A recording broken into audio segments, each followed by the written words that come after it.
In today's news, we see the Royal Virgin Islands Police Force charging 2 additional men in the robbery turned murder of Catherine Pickering. In addition, we are keeping an update on the 1,000 in Jobs Initiative. Some 162 persons are said to be employed thus far. We also see CTL Customers. They will be seeing an increase in lumber and other building materials, and that's according to shortages across the world.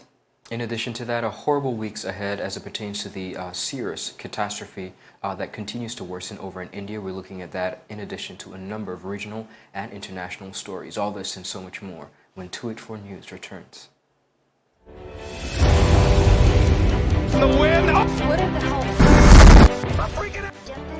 Is about these people.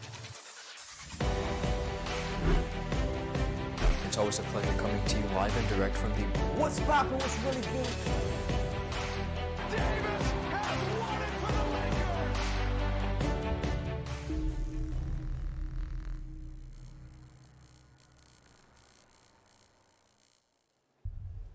Welcome everybody. It's Wednesday, May 5th, 2021. I'm Ron Grant. And my name is Javon Wilson. We are so happy to be joining you for another edition of 284 News, where, of course, we bring you local, regional, as well as international content every night at 6 p.m. right here on 284 Media. Now, topping our headlines today, we see the Royal Virgin Islands Police Force laying charges on 2 additional males just yesterday in connection with the robbery that resulted in the death of Catherine Pickering back on April 18th.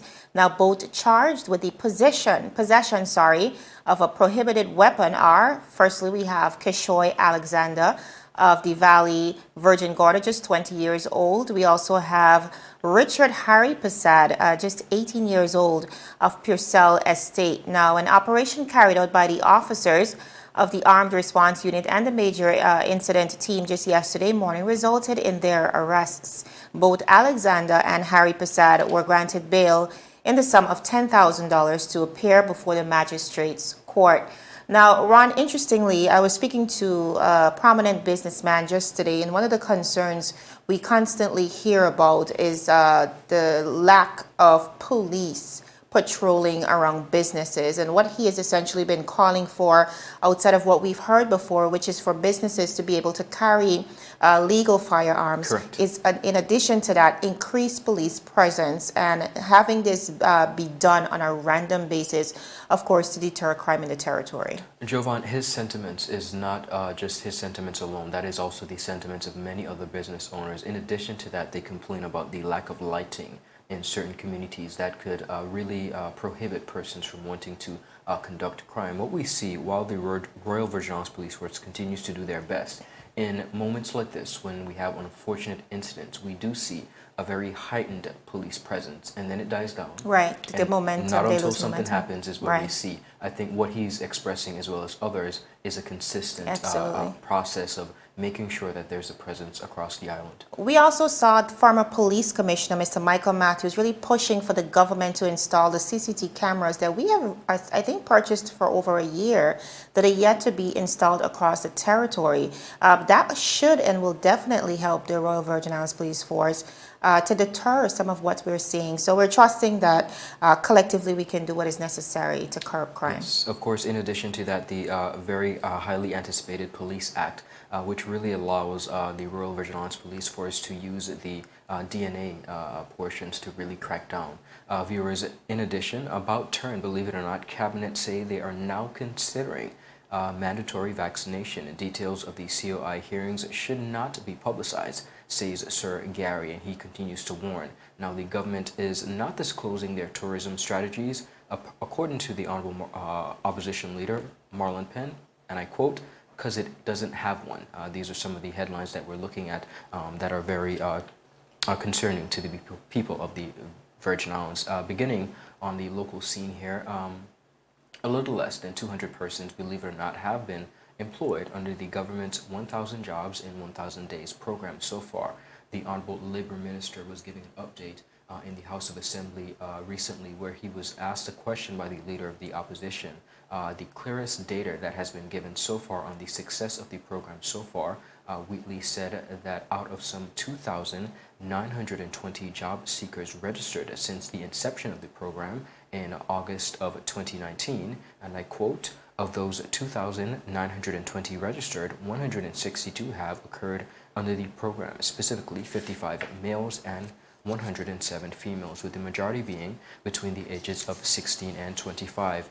However, he was unable to say whether or not the program managed to keep their jobs. The persons who were successful continue to keep their jobs based on the economic downturn, of course, due to COVID-19.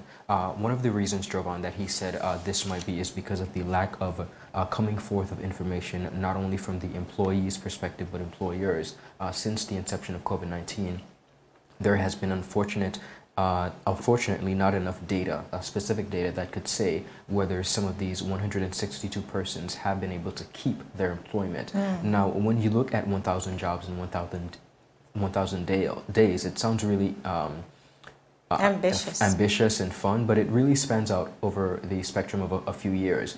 So this will take the FOIA-led administration, I think, believe it or not, up until the next general election. But we do see where some persons have been able to seek employment. What I think is interesting when we look at this story is really the demographic of that young 16 to 25 age group, persons who maybe fresh out of high school, fresh out of community college at the HLB style community college, for whatever reason, not being able to secure employment. And Ron, it's the reality, especially when you look at troubled areas, and I don't necessarily want to say troubled, but areas that are vulnerable to lower job security. The younger people are definitely without jobs, and while it is an ambitious approach, 1,000 jobs in 1,000 days, it should be a prerogative of the government of the day to ensure that young people in particular are securing jobs. One of the good things coming out of the headlines recently and from government support is the fact that so many have been trained in respective industries like tourism. We saw hundreds graduating with their respective certifications in tourism, and just recently the solar certification. We're trusting that can really begin to bridge the gap because it's one thing to secure a job, but it's another thing to be able to keep it, right? Well, Jovan, I'm glad you raised the point about training. The British Virgin Islands has been known for a number of years to send students away to get their bachelor's, their master's degrees in a number of different areas. What we see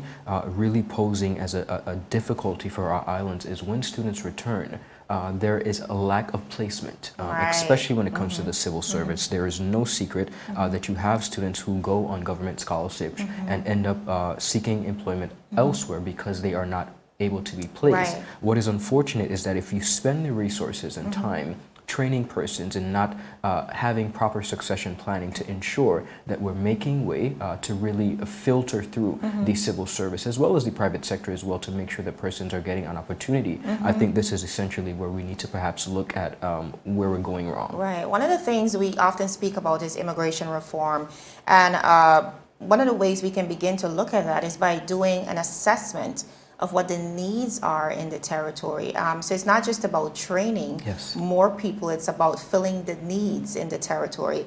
So we're hoping that the Labor Department is also taking stock of all of this. Most definitely. All right, viewers, as we move on, some news coming out of corporate BVI. We see the BVI continuing to feel the negative impact of COVID-19, the pandemic, of course, on the manufacturing industry. Now, worldwide, the pandemic has disrupted production and supply in home goods, appliances, paper products, food products, lumber, and other building materials, and more, of course, resulting in shortages and rising prices. Now, the managing director of CTL, which is Clarence Thomas Limited, of course, Home Center, Mr. Michael Thomas, said these shortages are evident by the empty shelves at the various stores, including supermarkets, and residents are already noticing the price increases. Now, viewers, on April 15, 2021, the U.S. National Association of Home Builders announced, and I quote, "Builders continue to grapple with rising lumber prices and supply chain issues. The supply chain for residential construction is tight, particularly regarding the cost and availability of lumber, appliances, and other building materials," end of quote. Now, Mr. Michael Thomas stated that the impact of the COVID-19 pandemic on manufacturing and supply is far-reaching and businesses are struggling to keep up with demand.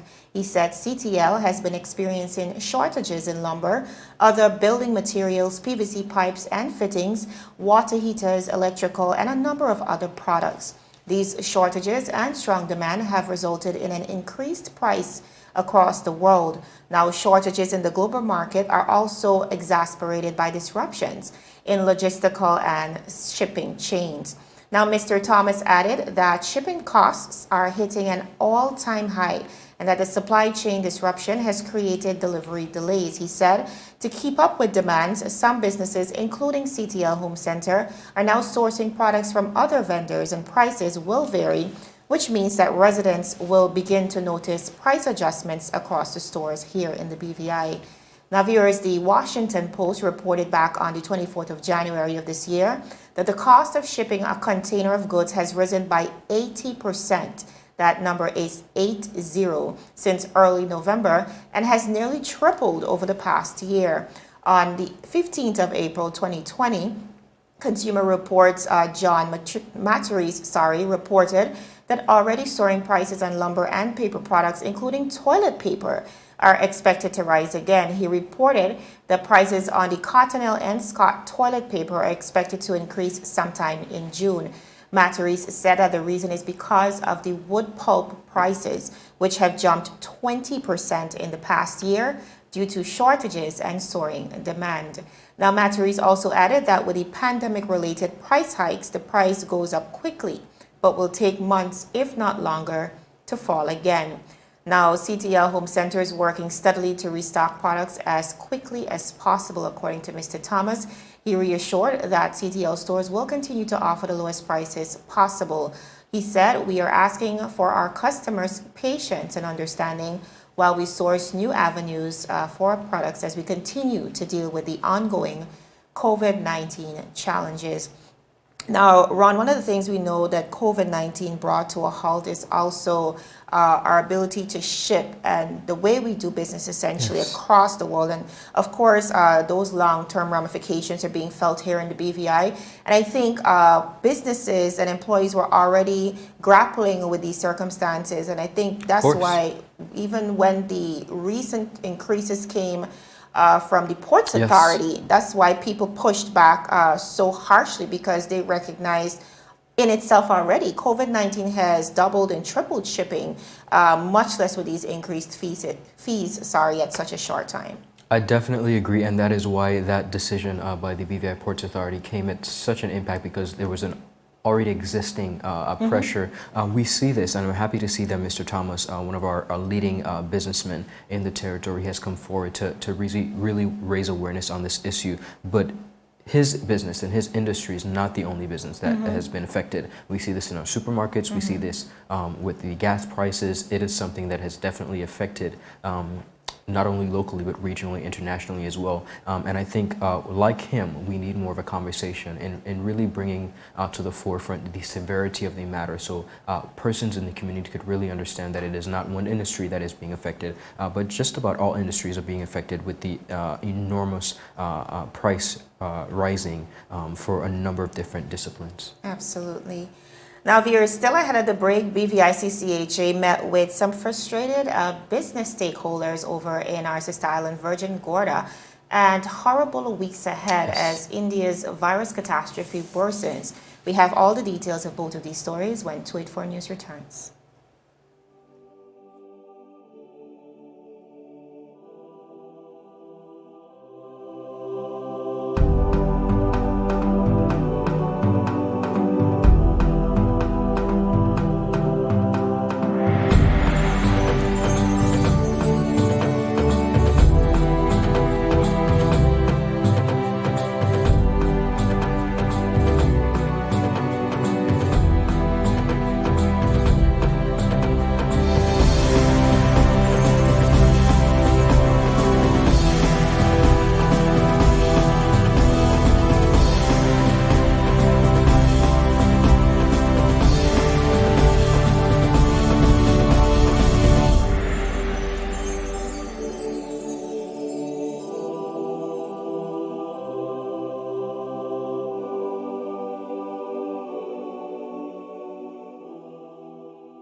Gentlemen, aspiring gentlemen, and our partners that hold us down. It's season 2 of The Art of a Distinguished Gentleman, taking you on the most inspiring journey with the best and brightest distinguished gentlemen of the BVI. Raw, real-life lessons that translate to grounded, community-minded, well-rounded men like you've never seen them before.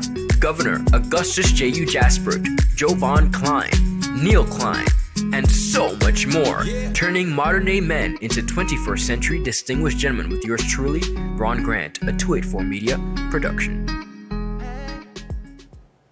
Viewers, welcome back to 284 News. Now, locally, we see the BVI Chamber of Commerce and Hotel Association meeting with business stakeholders on Virgin Gorda. This was last week, Wednesday, April 28, as part of their new initiative to engage businesses across the territory. Now, the focus of the meeting was to discuss their unique hardships and wins since international travel restarted back in December of 2020, as well as opportunities for improvements. Now, the business owners who were present and definitely not shy shared their comments and offered questions and concerns regarding the following.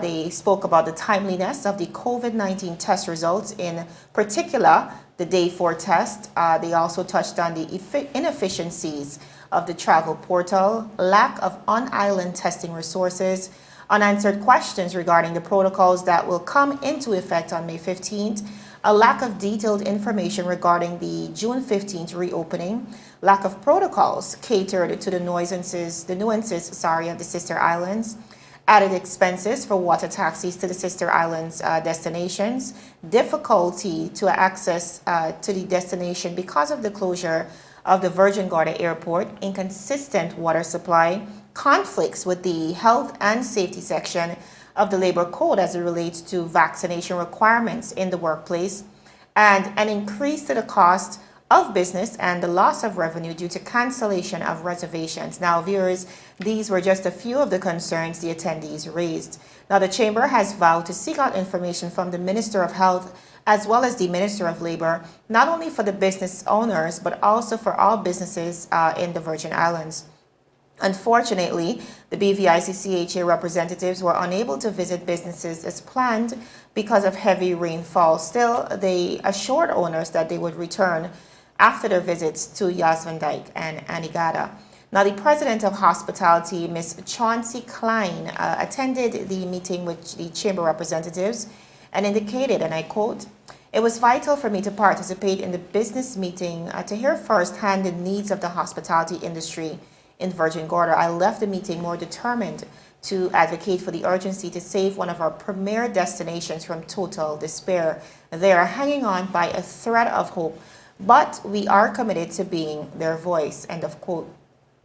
Now, viewers, for those of you who may not be aware, the Chamber's primary job is to educate businesses in the Virgin Islands. If there's any policy or procedural related that affects our businesses or the sector, please, they're asking, do not hesitate to report those concerns to their website. That is business.bviccha.org, or you can report matters that will be handled to the number 345-3513. Now, Ron, we do know that the BVICCH is essentially the voice of the business community here in the BVI, and one of the things they continuously do is try to tap in and really speak to businesses on the ground and really get into that community to ensure that they are hearing not only the concerns but suggestions on how we can improve. We do also know that Virgin Gorda, being the mecca of tourism in the BVI, is very important to the tourism industry. So I think all very valid questions, and trusting that the government and all the relevant officials in due time can answer. Jovan, the BVICCHA has continued to be a driving force, and I must commend them publicly, the chairman, Mrs. Shana Smith-Archer, as well as her team, of course, the lovely Kiaya George, continue to do remarkable work in really presenting the issues from a business perspective. That is their role, and they do it eloquently, and they do it with pride. And I think in this day and age, especially when it comes to the level of hardship that both small businesses and corporations are facing, it is pleasant to see them having a representation and a voice that would really rally and speak to the issues that are facing. So continue good job to the BVICCHA on that, what you're doing. Continuing on, The Associated Press, of course, we're looking at the COVID-19 infections and deaths that are mounting with alarming speed in India, with no end really in sight when it comes to the crisis, and a top expert warning that the coming weeks in the country of nearly 1.4 billion people will be, what he says, and I quote, horrible. Now, India's official count of coronavirus cases surpassed 20 million this past Tuesday, nearly doubling in the past 3 months, while deaths officially have passed some 220,000, staggering as those numbers are. The true figures are believed to be a lot higher, believe it or not. Now, the undercount, an apparent reflection of the troubles in the healthcare system. The country has witnessed scenes of people really dying literally outside overwhelmed hospitals and funerals, really lighting up the night sky, persons waiting in their vehicles to be ventilated. Infections have surged in India since February in a disastrous turn blamed on more contagious virus, as well as the government's decision to allow massive crowds to gather for Hindu religious festivals and the political rallies before the state elections. Now, they report caseload 1/4, believe it or not. When we compare that to the US, that's 1/4 of the population of India has recovered over 32 million confirmed infections. The US has also reported more than 2.5 times as many deaths as India, at close to 580,000. Now, India's top health officials, Mr. Bhushan, refused to speculate last month as to why authorities weren't better prepared. But the cost is clear. Many people are dying because of the shortage of bottled oxygen and hospital beds, or because they couldn't get a COVID-19 test. India's official average of newly confirmed cases per day has soared from 65,000 on April to about 370,000, and deaths per day have officially gone over 300 to more than 3,000 on a daily basis. On Tuesday, believe it or not, the health ministry reported some 200,000 new cases in the past 24 hours and some 3,449 deaths from COVID-19. Jovan, an absolutely troubling scenario. The story ideally put it right.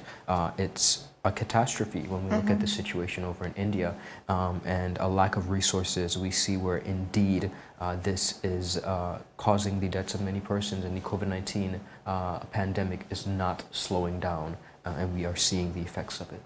And we have to really pay attention to the details of what's happening in these larger countries, also looking at where they may have went on the wrong path, Yes. and learning from those lessons, because essentially, like our health minister commonly says, we are not out of the woods as yet. And he's so right. really looking at what we can learn. A lot of these situations we've seen is because they were a bit more lapsed, a little bit more relaxed in their protocols. Clearly, we see India just completing an elections and allowing persons to essentially come out and vote, which was a very risky situation. But like India, many countries across the world are really committed to moving forward, even in the midst of COVID-19. What we have to continue to question is whether we can afford that risk. And clearly in India, it is a very dire situation. Most definitely. Now, Veers, still ahead of the break, we are getting into in St. Vincent, we see young children as well as the elderly being abandoned at shelters. So we're getting into that and so much more when 284 News returns. Is business slow, cash flow down, hosting an upcoming event? We can help. Advertise with 284 Media and take your business or event to the next level by enhancing your present marketing and messaging strategies. Allow our team of experts to create a personalized ad that sets your business apart from all the rest. This could be your business or event. So, what are you waiting for? Contact our marketing team at 284media@cctbvi.com. Advertising with us works. So you're saying I can ask this cat any question? The cat is connected to the computer. You just type in the question, it will read his mind. There the answer comes.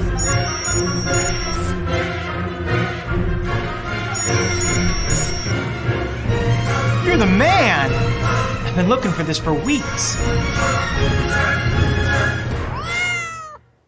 Viewers, welcome back to 284 News. Now, as promised, we continue to monitor what's happening on the ground In neighboring St. Vincent and the Grenadines, where we see the Lucifer volcano erupting. Now, there are disturbing reports coming out of St. Vincent of adults abandoning children and teenagers at the emergency shelters, as well as the elderly.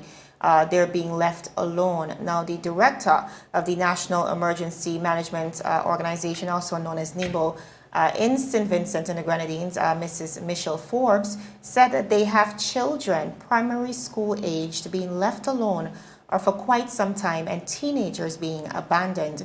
She said people were going back home and leaving their children or teenagers at the emergency shelters, not indicating to the shelter managers that they are stepping out. Forbes said that the situation has occurred in different shelters, and altogether it is around 50 children and teenagers. She said, and I quote, "Some people claimed that they were going home to clean up and did not come back for a couple of days." Wow. End of quote. Now, the Prime Minister, Dr. Ralph Gonsalves, upon hearing the situation, made a passionate appeal to citizens to not abandon their children, as well as to not leave their elderly folk like that in the shelters. He said, and I quote, "You know it is wrong to leave your elderly like that at the mercy of other people. Also, please do not abandon your children." Now, the NEMO director and Prime Minister discussed this issue just earlier yesterday on NBC Radio back in St. Vincent and the Grenadines.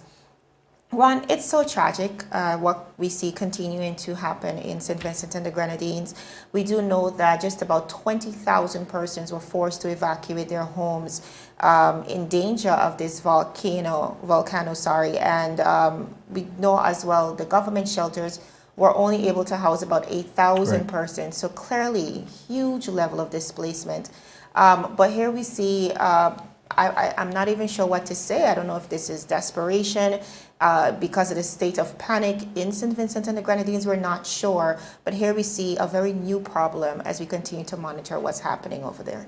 Jovan, when it comes to natural disasters, this is by far no surprise. Unfortunately, things have a way of spiraling out of control. Believe it or not, just in the hurricanes of 2017, we here in the British Virgin Islands, after experiencing the hurricanes of Irma and Maria, saw a lot of different challenging events. Persons looting, persons wanting to break in persons' residential property. And I think that if we can look and just simply compare that natural disaster to what we're seeing in St. Vincent, in the midst of it's in the midst of panic, in the midst of a desperation, like you mentioned, things have a way of spiraling out of control, and it's unfortunate and it's sad that persons would behave in this manner, but it's unfortunately not to be expected, not expected, because in moments of this, we see where persons have challenges. What I think more than ever comes into play is law enforcement, and of course that avenue is going to be, of course, stifled and weighed on heavily in St. Vincent because they have so much to look after. It's strained, but definitely they're going to have to ramp it up, and of course perhaps even seek outside assistance as it pertains to the law enforcement and the security of the people. Absolutely. Now, the Prime Minister did mention just earlier this week that currently he doesn't feel like security is threatened per se, but we do see instances where, for example, prisoners are escaping. And so you're right, they are in a dire situation where those resources are strained, but that allocation is very important as we continue to monitor what's going on. And of course, viewers, you're still encouraged in every way possible, big or small, to support the brothers and sisters in St. Vincent and the Grenadines. There are ongoing efforts in various parts of the BVI where you could either donate your goods or cash to continue to assist the diaspora, to ensure that, because we have many Vincentians right here. Family and friends, of course. Absolutely, and we want to be able to reach out to them as needed. But viewers, for now, that is all the time we have. Be sure to check us out via 284media.com. That is our website. We're on Facebook at 284media and Instagram and Twitter at 284BVI. My name is Javon Wilson. And I'm Ron Grant. It's always a pleasure. Do have a good rest of the day, that is. A happy Wednesday to each and every one of you. We'll see you again tomorrow. Bye-bye.